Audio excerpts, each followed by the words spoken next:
ketiga, kronologis, yaitu penyajian alur peristiwa dilakukan secara bertuturan. Yang keempat, bahasa mudah dipahami, yaitu menggunakan kalimat yang sangat singkat, padat, dan jelas. Lanjut. Nah, di sini ada juga unsur-unsur teks berita dari peristiwa yang diberitakan. Yang ketiga, kapan waktu terjadinya peristiwa yang diberitakan.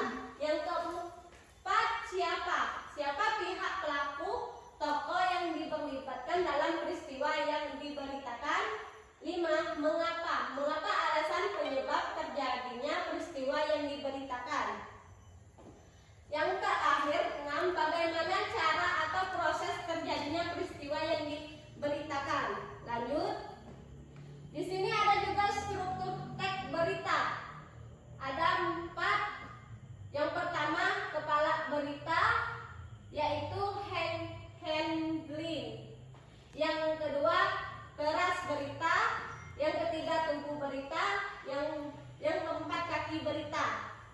Lanjut.